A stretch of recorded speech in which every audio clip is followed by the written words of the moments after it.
Está começando o podcast Descarga. Ouve aí. Fala, rapaziada. Esse aqui é mais um podcast Descarga. Hoje é um programa bastante especial para nós e eu vou introduzir o tema, o que nos levou a fazer esse tema, o caminho que a gente percorreu até chegar aqui. Mas antes disso, eu vou falar um pouco como é que vai ser o programa. Que o programa hoje vai ser um pouquinho diferente. Ele vai ter um quê de entrevista, apesar de que é uma conversa com todas as outras, mas é uma conversa bastante especial. E para isso, a gente tem hoje o Bernardo e o Daniel. O Bernardo é amigo meu de Uberaba, inclusive, morou na minha rua, cara. Grande época que a gente passou lá, era como se fosse a turma do Limoeiro, da turma da Mônica e tal, que, enfim, né, é até tema para outro episódio. E o Daniel Facuri, enfim, são dois Bernardos. Eu sou o Bernardo França, o Bernardo Nunes que eu vou apresentar agora, o Daniel Barreto, que já estava nos episódios anteriores, e o Daniel Facuri, que está nesse episódio. Os dois são da geografia da FMG. E, enfim, agora se apresentem vocês, meus queridos. E aí, pessoal, aqui é o Bernardo, mas como tem dois, pode me chamar de Nunes. Eu sou programador e era viciado do Brasfoot de 2005 a 2011. Fala, galera, eu sou Daniel Facuri, como tem dois, pode me chamar de Facuri. Eu sou, como o Bernardo já falou, da geografia, amigo aí do principal aviador da geografia aí. E é isso. Rapaziada, então, eu vou falar por que é especial esse episódio de hoje. Enfim, a gente teve a ideia de fazer um episódio sobre o Brasfoot e os moleques sempre conversaram muito sobre o Brasfoot, cara. E, assim, eu sempre fui de jogar os jogos mais, assim, né, de realmente estar com o controle na mão e, enfim, fazer, entre aspas, de forma ativa o controle dos jogadores. Mas todo mundo que eu conheço, assim, que gosta de futebol, todo mundo que eu conheço jogou Brasfoot e o pessoal é amarradão. Eu falei com o Daniel Facuri e aí ele falou assim, cara, que tal a gente chamar o criador, cara, do Brasfoot, que aí eu fiquei por conhecê-lo como Emanuel dos Santos.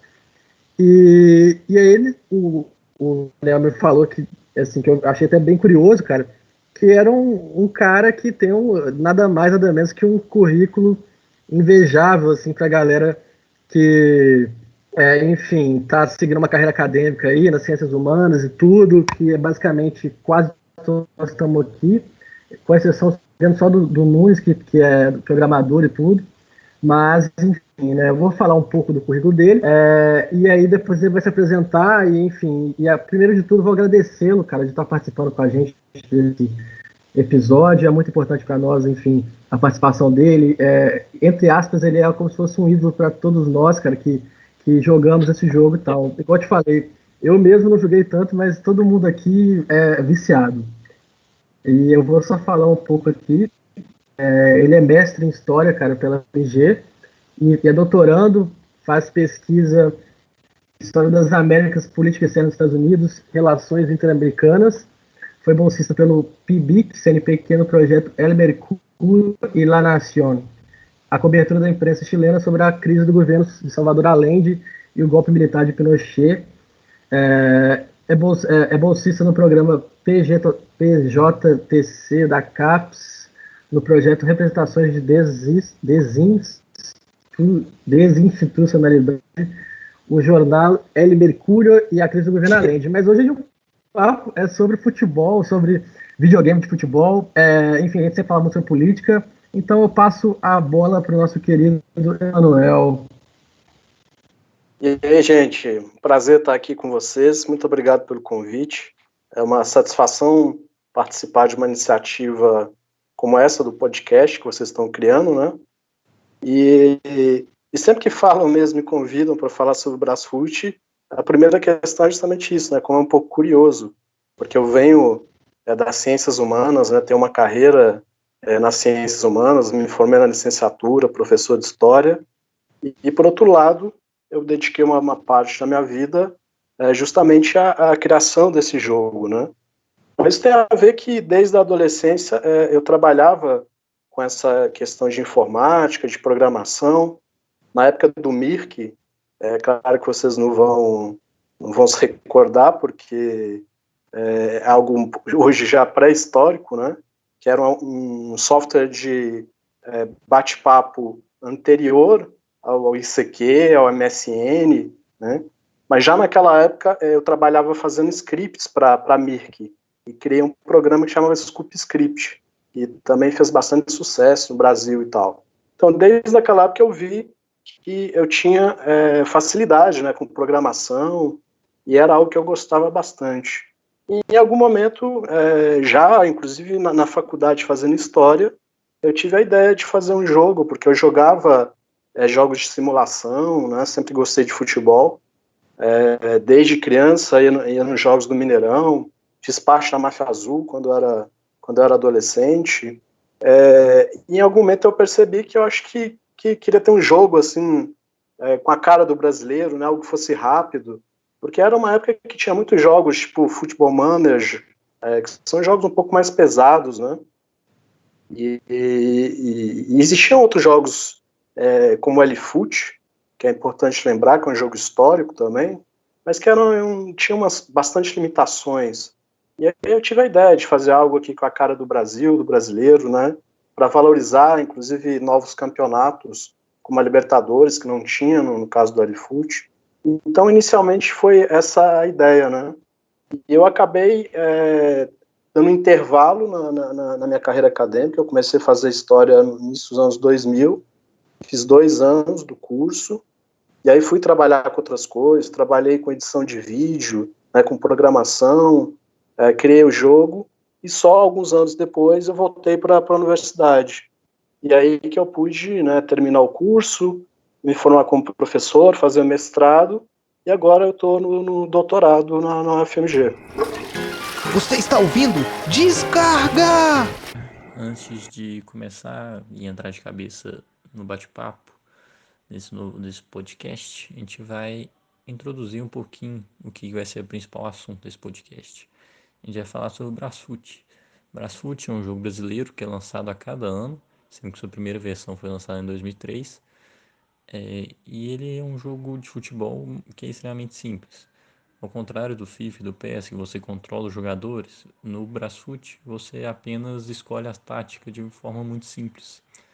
Então você seleciona um time e você escolhe, por exemplo, se a marcação que esse time vai usar vai ser muito forte, se vai ser leve, se ele vai atacar mais pelo meio, pelas laterais, ou se ele vai atacar muito ou pouco. E a partir daí você vai passando os anos, contratando jogadores, e é um jogo muito interessante, talvez seja o principal jogo brasileiro já criado, mais popular, que tem comunidades ativas até hoje, e que se encontra fácil no Facebook, no Twitter e tudo isso. Então é um jogo que fez parte da infância de muita gente, principalmente que está na casa dos 20 anos, e é um jogo que não se joga online, é um jogo que se joga só de um computador, e que é uma peculiaridade entre os jogos. Você está ouvindo Descarga! Emanuel, agora Daniel, aqui fazendo a primeira pergunta, e a primeira pergunta é exatamente sobre o que estava acontecendo na sua vida quando você decidiu fazer o Brasfoot, e você já respondeu essa introdução. E que a gente já percebeu que você é cruzeirão cabuloso também. Já facilita pra gente. Então, vou partir para outras coisas. Quando você estava fazendo o jogo, você pensava que ele ia fazer o sucesso que ele ainda faz, né? Você vê a comunidade do Facebook ainda é ativa, ainda tem muita gente que gosta, que comenta, e você vai ver, tipo assim, nos sites, nos blogs de jogo, o pessoal lança patch do Brasfoot do campeonato da Nova Caledônia, Papua Nova Guiné, umas coisas assim absurdas. Então é um negócio que faz muito sucesso. Você imaginava que ia durar tanto tempo? E aí? Não, de forma alguma. A primeira versão que eu fiz, né, essa ideia inicial, era fazer um jogo que era, inclusive, para mim praticar a linguagem de programação na época. A primeira versão foi feita em Delphi. E era uma linguagem que eu não tinha domínio, né, estava começando a aprender, vou fazer um jogo aqui para praticar. E aí eu fiz o jogo, ficou legalzinho, mostrei para uns amigos e tal, falei, coloca na internet aí. E aí na época eu nem tinha um domínio ainda, né, não tinha um domínio brasfoot.com. Eu tinha desse outro software que eu criei. Aí o que eu fiz? Peguei o jogo e coloquei um subdomínio desse outro software, só para alguém, né, os amigos baixarem e tal. Só que aí em uma semana, na internet mesmo, divulgação boca a boca, o jogo começou a fazer sucesso, né? Isso a primeira versão, a versão em 2003. Então foi bastante surpreendente, assim, né? Porque era um jogo, como eu falei, era inspirado em outros managers, trazia algumas coisas novas, mas ainda não tinha as principais características, né, que o jogo vai ter ao longo do tempo, né? Era um jogo bastante simples ainda. Tinha uma liga nacional só, não tinha esse sistema atual, que é um sistema de multiligas. O campeonato internacional tinha só a Libertadores, então era um jogo ainda bastante rudimentar naquela época. Mas imediatamente começou a se popularizar e eu vi que era algo que eu tinha que, né, prestar atenção e desenvolver, né, que foi o que aconteceu ao longo do tempo. Então, vamos para a segunda pergunta. Desculpa, vou falar. Então, só complementando, só mais uma coisinha. Você tem alguma estimativa de quantas pessoas que devem jogar esse jogo, ou já jogaram? Não sei se tem algum controle disso. E outra pergunta, mais pessoal um pouco, você ainda gosta de mexer com isso? Ou já virou uma rotina, já virou uma coisa assim que já não dá tanto prazer quanto no início, ou você ainda gosta bastante? Em termos de número, eu não sei avaliar assim precisamente, né? Mas acho que foi muita gente ao longo desses 17 anos, né? Hoje talvez as gerações mais jovens, né, não conheçam tanto o jogo, mas se você pegar, sei lá, quem está na casa dos 25 até os 35, né, beirando os 40 anos, eu acho que todo mundo que gosta de futebol, né, que acompanha futebol, já teve algum contato com o Brasfoot. Então foram milhares de pessoas, né? Eu acho que teve um auge ali nos anos 2000, né, depois diminuiu um pouco, até porque você teve uma transformação na relação, né, do usuário com jogos, porque muita gente passou a jogar no celular, né? E o Brasfoot só foi ter uma versão para celular recentemente.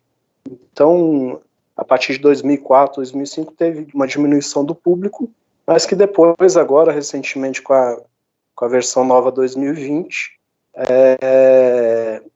voltou a aumentar bastante, assim. Mas eu gosto ainda de fazer o jogo, né? Inclusive, essa última versão 2020, eu dediquei 3 meses, né, os meses de férias do doutorado, a fazer um jogo bastante inovador, muitas mudanças que o pessoal foi pedindo ao longo dos anos, eu consegui implementar. Então, é algo que me dá prazer ainda, né? Principalmente essa relação, o pessoal manda mensagem, pede essa ou aquela mudança, essa ou aquela implementação, né, de algum recurso, e claro, na medida do possível, né, eu vou tentando atender a essa demanda. Então é o que eu gosto bastante ainda de fazer. Você está ouvindo? Descarga! Opa, então, o Gabriel falando, eu já participo do podcast, participei das 4 edições passadas, e minha dúvida é a seguinte: como é que você como é que funciona o processo de avaliação dos jogadores? Como é que você dá o número de força que cada um vai ter e tal? Eu nunca tive a preocupação de fazer uma avaliação muito precisa, né? Até porque uma das características do Brasfoot, que diferem de outros jogos, né, do mesmo estilo, é que ele tem um banco de dados aberto, né? Inclusive, essa é uma ideia. Depois a gente vai discutir um pouco sobre essa questão de soft power. Estava até pensando, né, como é que... Porque, em geral, você pegar, por exemplo, jogos de futebol que são feitos na Europa, pelo menos até o início, nos anos 2000, hoje já começa a mudar um pouco. Os times brasileiros, em geral, eram times muito fracos, né, comparados com os europeus. Então, você pegava um Cruzeiro da vida num FIFA Soccer lá dos anos 90, você não tinha nem como jogar com o time, né? Então, ou seja, aí uma das minhas preocupações desde o início foi com que os times representassem as suas forças não reais propriamente, né, mas se aproximando de algo do real, mas que o próprio jogador ele também pudesse definir um pouco isso, né? Porque eu acho que o jogo também tem que ser um instrumento de satisfação, né, de prazer. Então, tem gente que inicia o jogo e coloca o Atlético como força 25, né? Meio absurdo isso. Mas coloca, né? É a força máxima. Então, ou seja, e tem gente que prefere manter, né, um equilíbrio mais próximo ao que é, por exemplo, o que foi a última classificação do Brasileiro, etc. Então, em geral, o que eu procuro fazer, né, é colocar uma classificação mais ou menos equilibrada, né, que corresponda às classificações dos campeonatos reais, e aí fica em aberto para cada pessoa ir alterando a força dos jogadores, dos times, etc. E indo nessa linha, tem um amigo meu que sempre tinha mania de tentar acertar o jogador que ia ficar bom no futuro. Tipo, ele sempre falava que o Goretzka, o Isco, o Gnabry ia ficar bom. E tem alguns jogadores que acabaram realmente ficando bons, essas revelações. Como é que você fazia para avaliar essa evolução? Porque no Brasfoot tem uma característica dos jogadores que ela é oculta, né? Que ela não aparece para o usuário, que é o talento. E esse talento, os jogadores que são criados, que eu crio, eu tento mais ou menos me espelhar na realidade, né? Mas é claro que, em alguma medida, isso vai se tornar um pouco aleatório também. Então acaba que alguns jogadores coincidem, né, com a trajetória do que é o futebol real, né? Mas em grande medida acaba que é uma coincidência mesmo, assim, né? Porque não tem mesmo como você prever que um júnior tal vai se tornar um jogador brilhante no futuro. Você pode ter a aposta nesse ou naquele, mas mesmo no futebol real, os olheiros, a grande maioria deles cometem mais erros do que acertos, né? Então o jogo acaba que traz esse elemento de incerteza, né, que é característico do futebol. Se o futebol real a gente soubesse todos os jogadores que seriam estrelas no futuro, né, ou todas as apostas que dariam certo, e acaba perdendo um pouquinho da graça, né? Então tem essa característica oculta, que é o talento, que é definida no início do jogo e permanece até o fim, né, que vai definindo mais ou menos quem que vai ser um jogador de sucesso, quem não vai. Claro que depende de outros fatores, né? Para qual time ele vai, os times maiores têm mais condição de treinamento, etc. Entendi, legal. Um amigo meu vai ficar feliz de ouvir que ele sempre se gaba, né, de ter acertado jogadores que ficaram bons por causa do Brasfoot. E você nunca teve problema com direito de imagem? Porque eu sempre fiquei confuso, assim, porque sempre teve os nomes originais e sempre teve essa questão de esses problemas dos jogos de futebol. Como é que você fazia? Como é que você faz ainda? Porque isso não tem nesse tipo de jogo, porque primeiro que eu não uso imagem dos jogadores mesmo, fotos e tal. Em geral são nomes mais genéricos, né? Não tem um sobrenome completo, não tem nada. Mas o elemento essencial sobre isso é que como é um jogo de banco de dados aberto, né, o sistema do jogo não depende do nome do jogador ou do jogador real. E grande parte dos times são criados pelos usuários na internet. Então é algo que não tem como ter controle, né? Onde você estava falando. Hoje alguém produz um patch de times da Nova Caledônia, né? Da Botsuana. Então isso é algo que é colocado na internet, uma informação que está disponível na internet, e isso é inserido no jogo, né? Então não é algo que tem como se ter controle sobre isso. Só fazer uma interrupção aqui, até de uma pergunta que eu tenho, depois do que você respondeu do Nunes, cara, que você falou que você fazia uma análise, entre aspas, subjetiva dos jogadores, e acabou que muito dessas promessas vingaram. Então você realmente, através do seu conhecimento de assistir jogos, etc., você conseguiu realmente, entre aspas, descobrir jogadores que se tornaram baita jogadores depois, dessa maneira que funcionou? É um pouco isso. Por exemplo, você pegar o próprio Gabigol, né? quando ele começa no Santos, ele ainda era bastante desconhecido, mas no Brasfoot ele sempre estava ali sobressaindo de alguma forma, né? Se não me engano, vai fazer 5 ou 6 anos já que ele saiu do Santos, por aí. Mas, ou seja, então, de alguma forma, esses jogadores um pouco, né, mais conhecidos, né, que são promessas, né, acaba que o jogo também vai dando um talento maior para eles acabam se tornando jogadores de mais sucesso no jogo. Mas às vezes não, né, depende de vários fatores. Interessante, eu fiquei curioso, por isso que eu fiz essa interrupção. Passar para a próxima pergunta. E o jogo foi lucrativo porque tem a questão de pirataria, né? Mas ele chegou a dar um lucro bom? Essa que é a questão, né? No Brasil, você tem essa tradição da pirataria, né?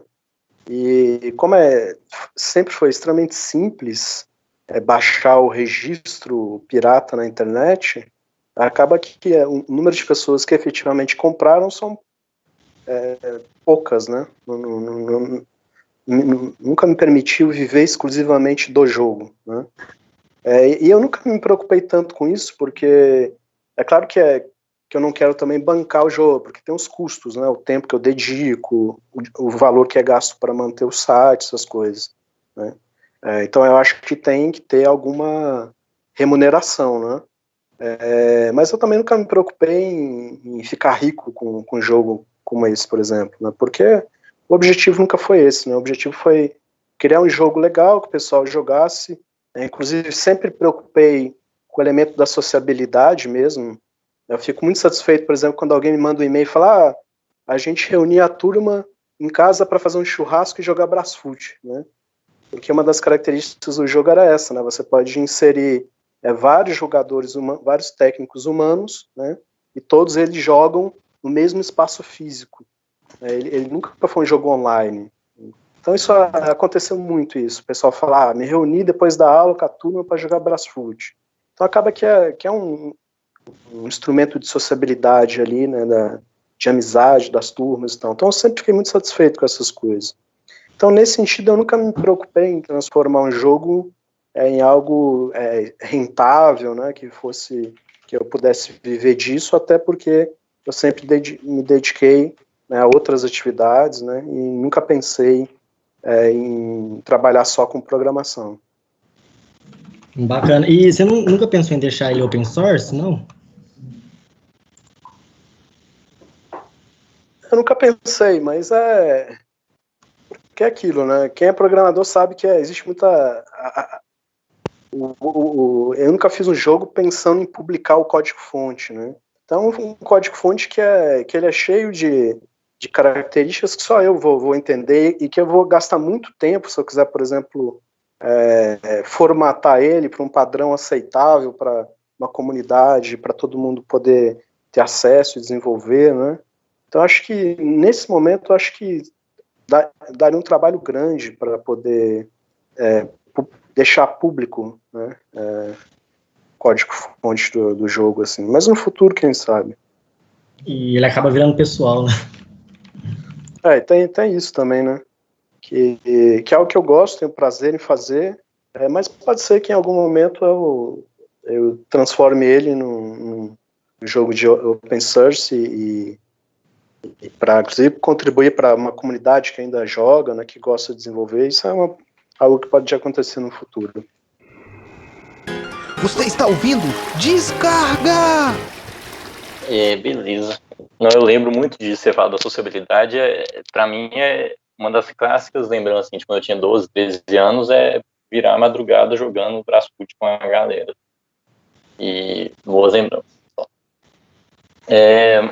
Mas agora eu queria enveredar um pouco mais para a política, e você já tinha falado um pouco de soft power, eu queria que você falasse um pouco mais disso, como é que você entende a relação, eu acho que aí pode ter um pouco a ver com o que você estuda, né, de relações interamericanas, a relação, assim, de poderes e a indústria de jogos, por exemplo, como é que, assim, às vezes, se você achar algumas em relação mais específica da indústria de jogos de futebol.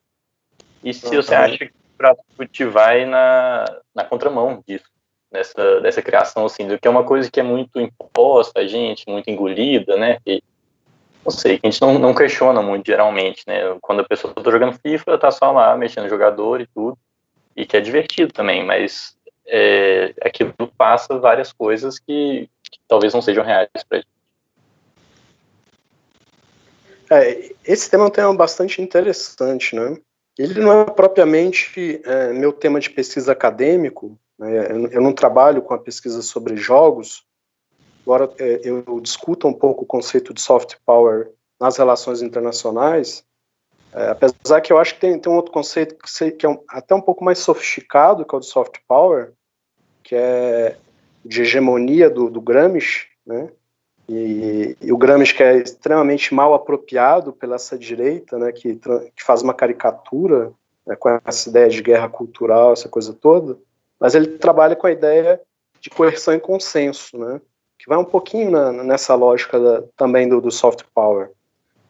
Mas para entender as relações internacionais, principalmente dos Estados Unidos no século XX, na Guerra Fria, eu acho que soft power dá conta, né, de dar respostas interessantes, né? Que é essa ideia que a influência dos países não se dá simplesmente a partir do seu poderio de armas, né, do seu poderio de impor suas vontades, mas também de influenciar, de persuadir, e claro, tem um aspecto importantíssimo que é o de atrair, né, de criar uma forma de sedução do outro por um tipo de valor que você está querendo vender, ou um valor que você quer transmitir. Isso é muito visto, claro, no cinema, né? Você pega o que é a indústria de Hollywood, que vai moldar a percepção que o mundo tem sobre os valores dos Estados Unidos, sobre o governo dos Estados Unidos, né? Assim como outros países também têm sua indústria cinematográfica. Mas, ou seja, e eu acho que isso também pode ser perceptível nos jogos eletrônicos, né? Se a gente pegar, não sei, por exemplo, jogos como Street Fighter, né? Não sei se vocês chegaram a jogar o Street Fighter. É um jogo muito clássico, né?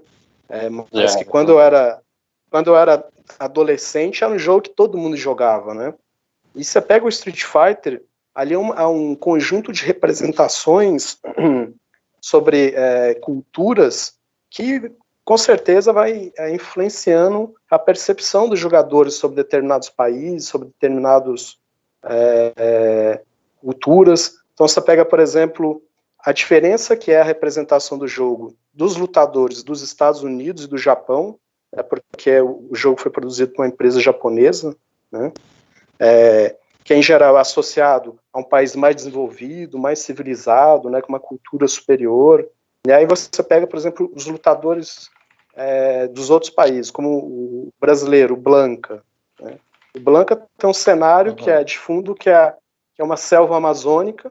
Ele próprio, ele tem mais características de uma besta, né, de não humanas do que propriamente humanas, e nesse sentido de você marcar um exotismo que os Estados Unidos sempre procuraram perceber esses países da América Latina, né, os países do Oriente.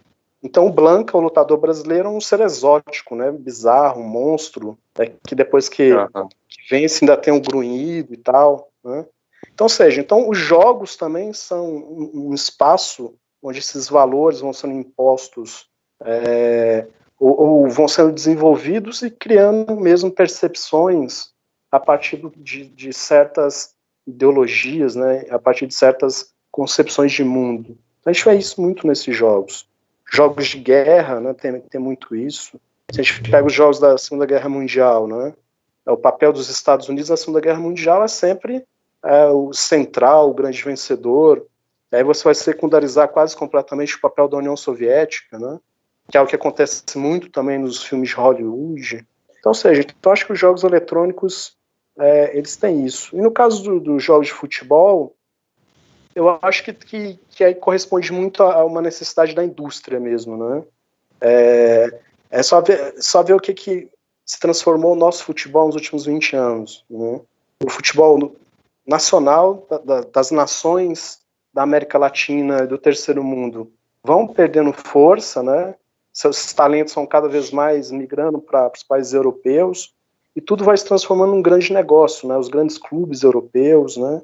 Enquanto o nosso futebol vai sendo secundarizado. Então, acho que esses jogos de futebol, esses grandes jogos, eles vão reproduzindo isso e, de alguma forma, vão reforçando essa visão, né? Que é o que? O futebol europeu é o grande futebol, o futebol brasileiro é algo decadente, ultrapassado, né? E aí vai se valorizar os grandes clubes da Europa. E eu acho que, de alguma forma, o Brasfoot, ele tenta ser um contraponto a isso, né? Igual eu estava falando. No Brasfoot, os times da América Latina, da América Latina são campeões do mundo regularmente, né?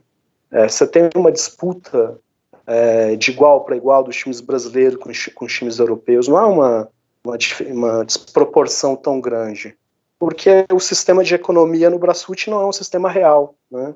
Não há uma disparidade econômica tão brutal como existe no mundo real. Então, acho que nesse sentido é algo que a gente tem que pensar mesmo, né? Porque o nosso futebol cada vez mais está sendo sufocado, né? Pelo poder econômico, mas também por essa ideia de que o nosso futebol ele não tem mais lugar no mundo, né? Que tudo agora é o futebol europeu. Boa, cara. É interessante. Basicamente uma aula, cara, que você dá falando isso tudo, assim. Interessante, assim, acho que a gente discute muito isso, sabe? Toda essa disparidade que há no contexto geopolítico e o tanto que isso é exercido através da cultura, não só do cinema, dos games também, e a gente acaba convivendo com isso desde de moleque e acaba tendo para si alguns valores que a gente não necessariamente concordou de início, né? Então, e assim, acaba que a gente não fez exatamente essa discussão do futebol com a política. Acho que até aconteceu no primeiro ou no segundo episódio do Descarga. Mas, assim, só fazendo um adendo que foi muito importante você ter feito essa introdução desse assunto para o podcast, que a ideia é essa mesmo. A gente está falando, a gente está relacionando a política como futebol, porque não tem como dizer que não está, né? Todos, enfim, praticamente todo time tem alguma história assim que envolva a política e o tanto que isso ao todo move a participação popular, enfim, que a cultura nossa basicamente está sempre envolvida com o futebol, o tanto que isso as classes sociais que são tão distantes umas das outras, especialmente aqui no Brasil, no futebol, acaba que rola uma integração de alguma maneira, e aí entra a questão também geopolítica, igual você introduziu, e, enfim, só queria dizer que realmente foi um adendo muito interessante e passar que o Daniel Facuri tinha começado a falar alguma coisa, eu interrompi ele. Tranquilo. Não, eu acho muito legal no Brasfoot que, assim, você joga, vamos supor que você joga 10 anos no Brasfoot. A Venezuela é campeã mundial, alguma vez. Você vê, tipo assim, isso é muito bom. E você vai deixando, por exemplo, você vai contratando jogadores que vão aparecendo e tal, você monta um time brasileiro super diverso, assim, com gente do mundo inteiro. Eu acho muito legal que, pelo que eu entendo, o potencial de nascer, de spawnar, né, de aparecer um jogador bom, é igual para qualquer país, aparentemente. Não sei se é maior para o Brasil, mas, enfim, eu acho muito legal isso, que no final das contas não tem essa dominância que a gente vê em todos os jogos. Como no FIFA e no PES, por exemplo, assim, você vê que é absurdo um jogador brasileiro. O cara joga 10 anos no Brasil, depois o cara vai para a Europa 1 ano. O overall dele sobe 5 pontos no que ele vai para a Europa. Assim, isso é um exemplo. Não só... Pode falar.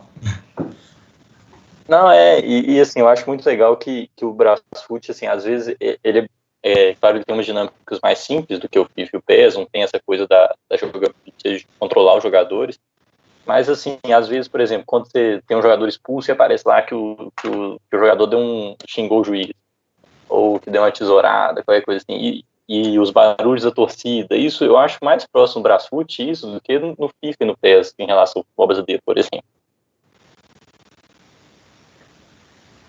essa diferença também não é só nem nos games. Se você vê questão de nacionalidade, o valor do Coutinho e o valor, por exemplo, do som, assim, é uma diferença de valor muito alto só pela nacionalidade. O som, se for ver, jogou igual o Coutinho já e não é valorizado. O Coutinho joga bem aos 4 anos e tem time querendo pagar muito por ele. Tem muito isso. Pois é claro o seguinte, que eu recebo muito e-mail, né, muita mensagem dizendo o Brasfoot tinha que ser mais realista. E querendo que ele se transformasse nisso, né, nessa lógica do PES, do FIFA, que é ter essa realidade muito fechada em torno do que é o futebol hoje, né? E a ideia do Brasfoot é que ao longo do tempo você vai ter outras realidades, outras dinâmicas. É como não tem como você prever, por exemplo, se daqui a 20 anos a Venezuela vai ter se tornado um país mais desenvolvido ou não do que é hoje, né? E pode ser que daqui a 15 anos a Venezuela possa efetivamente ter um padrão de futebol no nível da Argentina, né? Não é uma coisa descartável, né? E o Brasfoot, ele permite um pouco, né, essas releituras de um futuro que para muita gente não é possível, né? E também como forma de minimizar esse poderio absurdo que é o do futebol europeu, né? Então, isso é algo bastante deliberado no jogo, né? Não é deliberado no sentido que não é uma escolha, né? Você tem uma abertura para que os países se desenvolvam, mas não é que a Venezuela vai ser a campeã do mundo, ela pode ser, né? Mas pode ser o Paraguai, né? Pode ser um país da África, né? Mas o Brasfoot tem essa espaço para esse elemento mais imponderável, né, do futuro. Interessante. Vamos seguir com as perguntas aí, pessoal. E você falou que sua pesquisa não é ligada aos games junto a essa coisa da política. Você nunca pensou em seguir na carreira de games ou até fazer uma pesquisa relacionada ou algo do tipo? Igual eu falei, né? Porque eu gosto da área, gosto de programação, né? Mas como eu sempre me dividi, né, entre ciências humanas e trabalhar com programação também, eu nunca quis transformar a minha carreira em algo exclusivo, né, de um nem de outro. Né? Acho que isso permite mais escolhas, mais possibilidades. Mas é algo que também, né, ainda mais numa crise econômica que a gente vive hoje, né? E uma crise de oportunidades, né? Infelizmente a gente está num país que tende cada vez mais a diminuir os espaços para ciências humanas, né? Para o pensamento crítico. Então pode ser que no futuro eu tenha uma necessidade de sobrevivência que me faça optar para uma área mais ligada à programação, etc., né? Mas não é algo que eu considero por agora. A segunda questão, qual foi mesmo que você colocou? E se você não pensou em fazer alguma pesquisa relacionada a humanas e criação de games, talvez? Eu já pensei em algum momento, mas eu acho que tem já algumas pesquisas, né? E ainda é um campo que está iniciando, é um campo em desenvolvimento, e que na UFMG ainda não tem ninguém que trabalhe com isso, né? Então eu acho que eu teria dificuldade de ter alguém para me orientar, principalmente na área que eu escolhi, que é a história, né? Então acabou que não tive oportunidades, mas é algo interessante, né? Pensar, por exemplo, essa questão do soft power nos jogos. Eu acho que isso ainda não foi trabalhado ainda na dimensão acadêmica, né?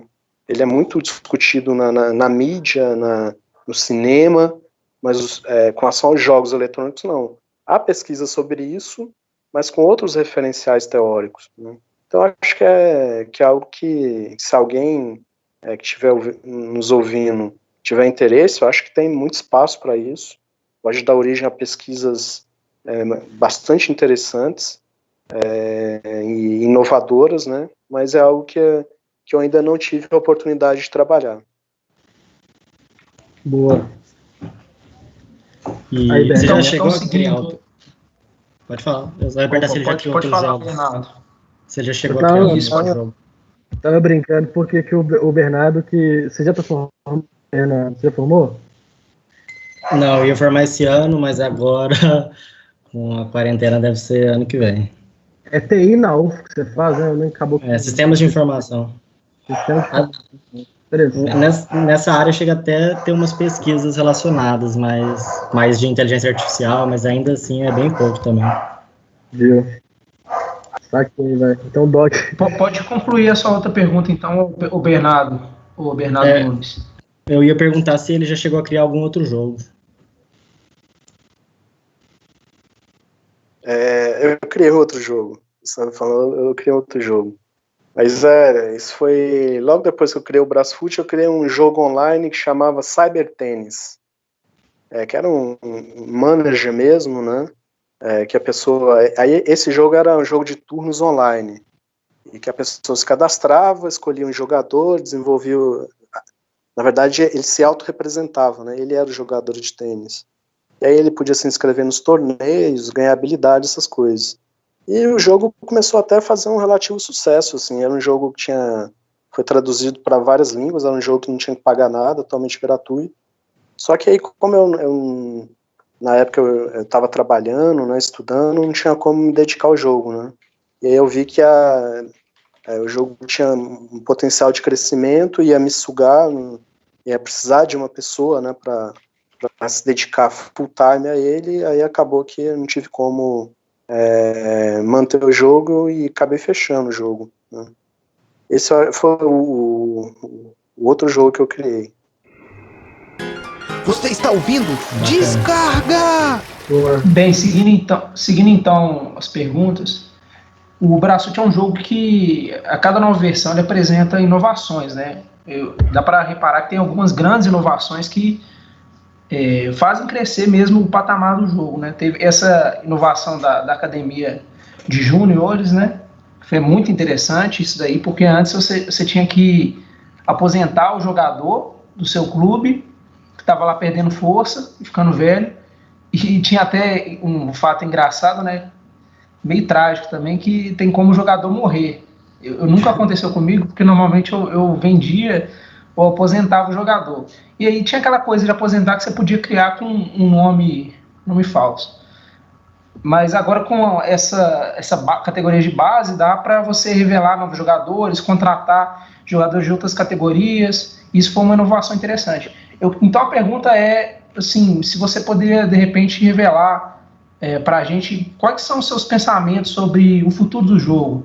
Se vai ter outras grandes inovações como essa, se isso está se você tem isso em mente, se a comunidade também faz sugestões nesse sentido, não só essa questão da realidade, deve ter gente que deve até, tipo assim, querer que tenha uma animação ali para você assistir o jogo. Eu acho que isso está muito fora da realidade, fora da proposta também que é do jogo. Tipo assim, quais são seus novos pensamentos sobre o futuro do Brasfoot?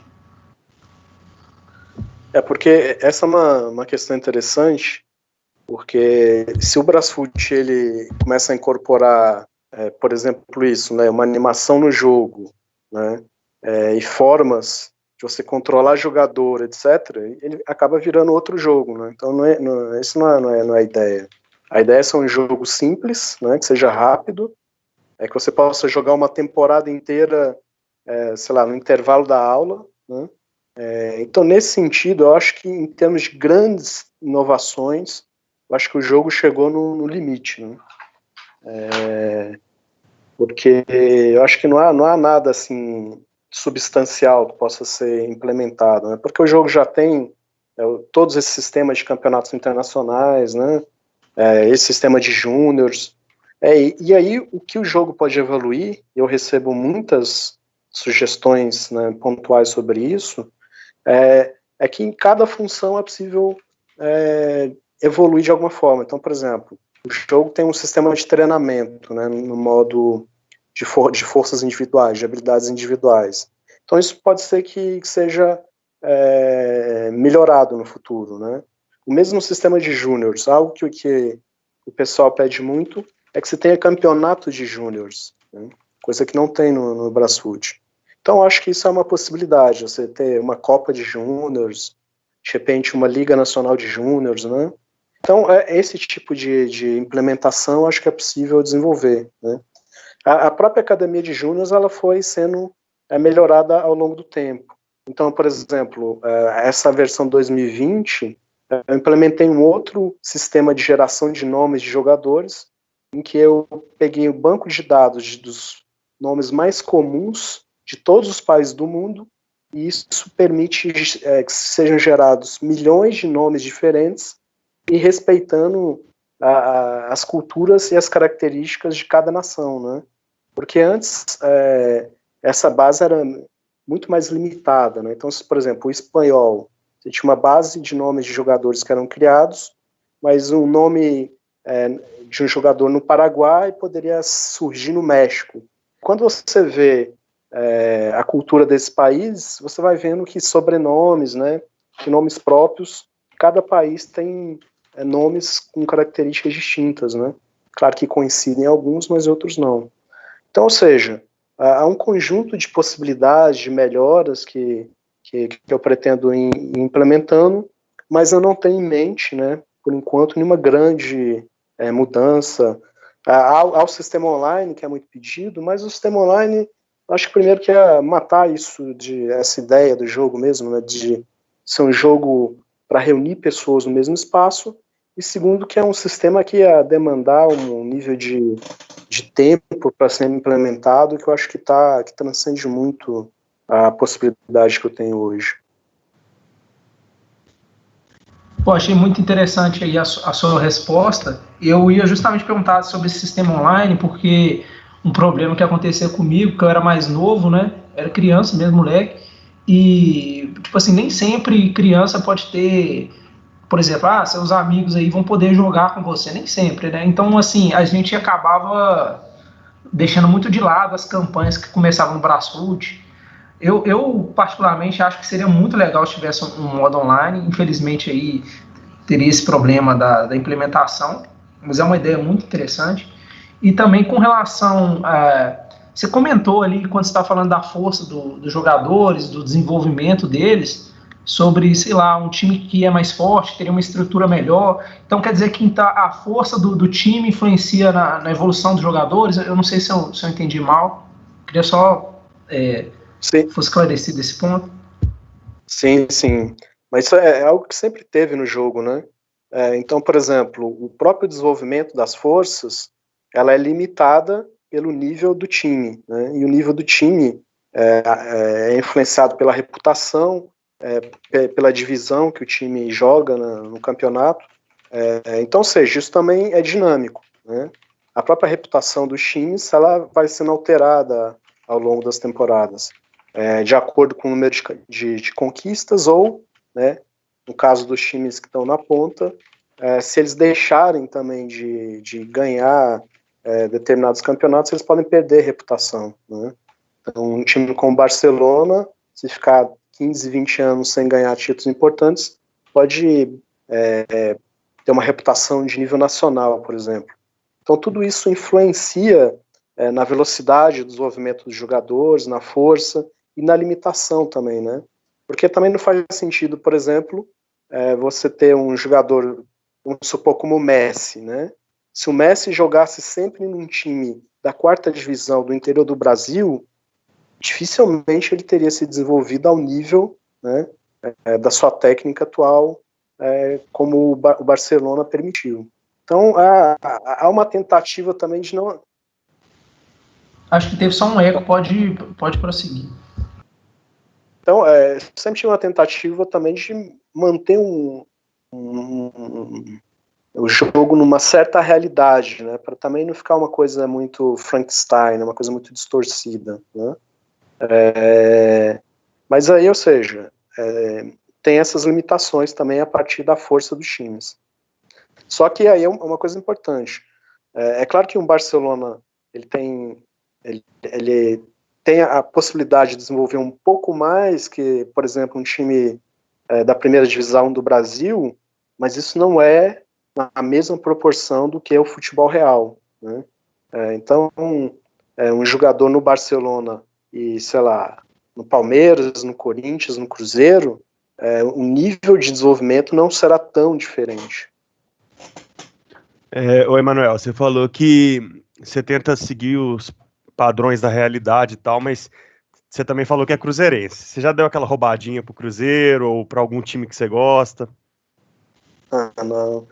Isso é algo porque coincidiu muitas vezes do Cruzeiro, quando o Cruzeiro ganhou o bicampeonato brasileiro em 2014, 15, né? 13, 14. 13, 14. É claro que também no Brasfoot o time ia ser um dos melhores, né?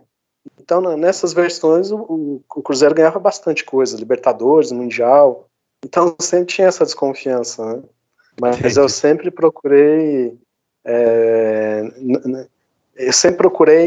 que os times não fossem influenciados pelas minhas escolhas pessoais, né? Senão o Atlético ia estar na 4ª divisão sempre, né? Então...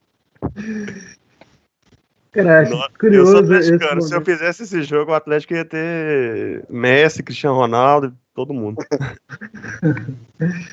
Curioso esse momento. Sempre acaba. A gente aqui, cara, tá meio que dividido. Tem só o Ben Nunes, que é de Uberaba, que conheci ele em Uberaba, e o Clisminha, que é o editor, o Clisminha vascaíno, e o Ben Nunes é corintiano, cara. O resto é a galera do clássico mineiro mesmo, então assim... Mas assim, a gente é bem de boa com o clássico, até assim. Mas já introduzindo o nosso derradeiro bloco, entre aspas, aqui do podcast Descarga, que é o bate-bola. O bate-bola vai ter umas perguntinhas aí interessantes que a gente preparou, e aí são perguntas breves, com respostas breves, e no finalzinho tem umas perguntas sobre política, que também são breves e tal, assim. Eu vi que você realmente gosta bastante de falar de política, a gente também gosta muito de falar, enfim, e a ideia era realmente que o programa fosse, assim, de acordo com o que você tivesse a fim de falar com a gente, a fim de responder e tudo. Então, assim, a gente vai para o bate-bola, e aí, no final do bate-bola, tem umas perguntas mais sobre política, e aí, se dá um tempinho, o pessoal comenta também, se você quiser também falar um pouco mais também, que esse assunto é bastante recorrente. Então, vamos lá, Gabriel, vou começar esse bate-bola aí. Você está ouvindo Descarga! Então, como o Emanuel é viciado em futebol igual a gente, primeira pergunta para ele vai ser: qual o melhor jogador da história para você? Pode justificar ou tem que ser só o nome? Não, pode uma breve. Pode escolher mais de um ou tem que ser só um? Tem que ser só um, pô. É difícil isso, né? Não, pode botar os três. Bom, eu gosto muito do Maradona. Ele pode não ter sido tecnicamente melhor que o Pelé, ou melhor que o Messi, ou o Cristiano Ronaldo, mas pelo que foi a Copa de 86, né? E foi a primeira Copa que eu vi enquanto menino. Sempre achei o futebol dele extraordinário. Eu escolheria o Maradona.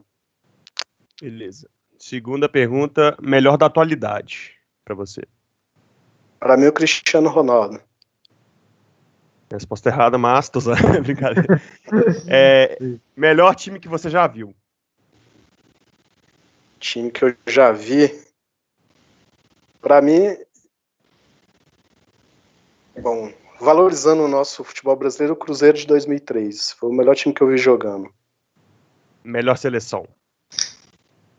Melhor seleção, eu estava revendo jogos, né, que passou agora no Sport TV de novo, o Brasil de 70, né? Acho para mim um futebol bastante vistoso do ponto de vista técnico, né, combinar técnica, força, velocidade. Gosto muito do Brasil de 82 para mim. Para mim são essas melhores, ou pelo menos o melhor tipo de futebol que eu valorizo, né? O Brasil de 70 e o Brasil de 82. Você já falou que é cruzeirense, o pior jogador que já passou pelo seu time? Pior? Nossa, é difícil essa, hein? Eu vou escolher. Tinha um atacante no Cruzeiro que chamava Toto. Não sei se vocês já ouviram falar. Era um lourinho, um centroavante. E quando eu era criança, eu ia nos jogos do Cruzeiro, ele era o atacante titular. Eu tinha, sei lá, 8, 9 anos. E ele era muito ruim mesmo. E sempre ficou na minha memória, esse jogador. O de Santos tá Da fazendo seleção... Santos tá fazendo isso com o atleticano ultimamente. E da seleção? Para mim, o Felipe Melo. Todos os sentidos. Escrotaço. Essa não sei se vai ter uma resposta. Time preferido na Europa? Eu não tenho um time preferido, assim. Na verdade, o meu único time que eu gosto mesmo é o Cruzeiro, assim. Então, na Europa, se eu fosse escolher times, assim, para ver jogos, eu ia escolher um de cada país e tal, mas eu não tenho um preferido. Jogo mais marcante da sua vida ou título mais importante? Pode falar um jogo e um título. Para mim, o jogo mais marcante foi a final da Copa do Brasil de 2000, Cruzeiro e São Paulo, né? Que eu tava no Mineirão, aquele jogo difícil, o Cruzeiro fez o gol no finalzinho, já tava indo embora já, né? Aquele gol de falta. Né?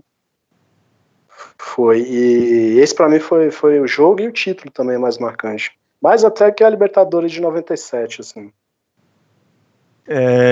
Qual a torcida que você mais admira na América Latina?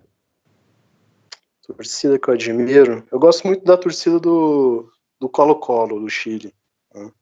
Que é uma torcida bastante raiz, assim, valoriza muito os aspectos culturais do país, do povo Mapuche, né? Tem uma ligação histórica e muito crítica ao que foi a ditadura do Pinochet.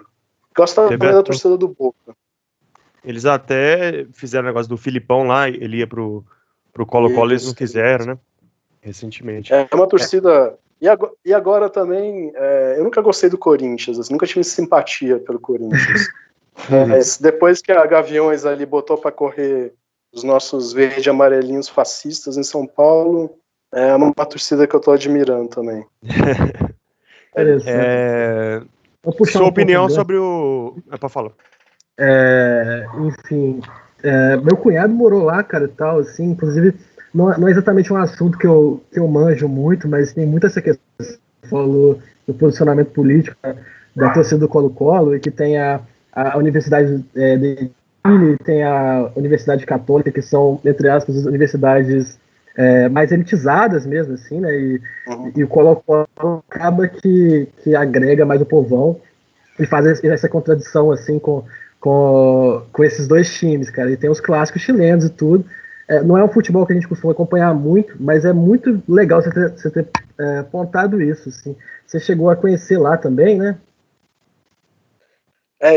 Minha pesquisa de mestrado foi sobre a história do Chile, né? Então é um país que eu acabei desenvolvendo uma ligação bastante forte, assim. Tive lá algumas vezes pesquisando e lá tem muito isso, né? Tem esses times mais elitizados, né? Ou ligados às universidades, e tem os times locais também, né? O Palestino é outro time bastante interessante. Nos anos 80 tinha os times mais operários, que eram ligados às grandes minas, né? O Cobreloa, que era um time que fez sucesso na Libertadores numa época. Então, ou seja, o Chile tem muito essa... Tem uns times que tem essa tradição mesmo de uma ligação mais popular, né? E o Colo-Colo acho que simboliza bem isso. Legal. Sua opinião sobre o futebol moderno, se ele é necessário, se ele é criticável ou repudiável?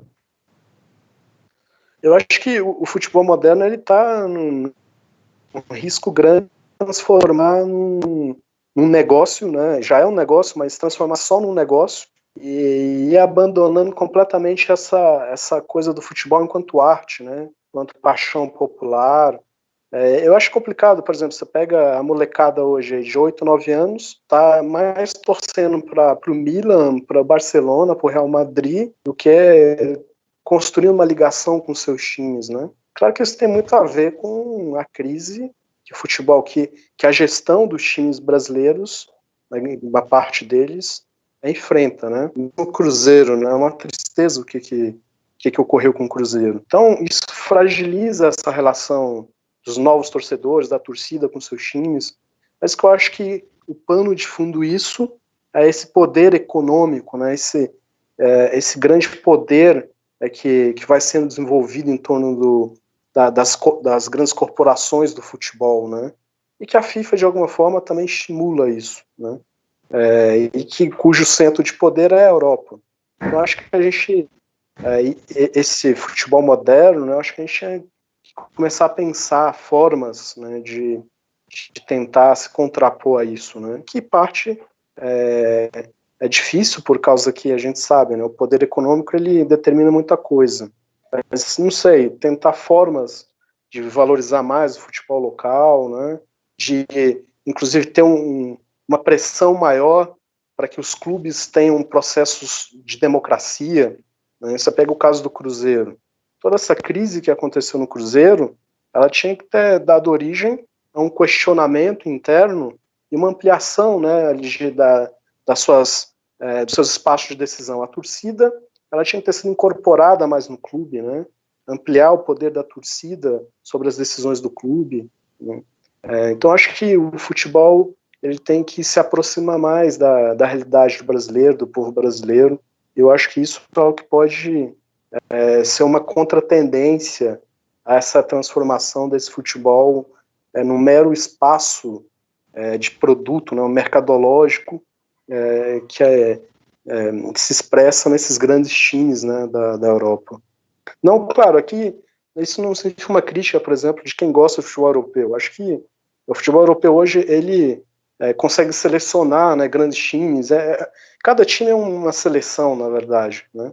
Então, querendo ou não, lá dentro de campo é onde existe um futebol de alto nível, né, bem jogado, né? Cada país com suas características.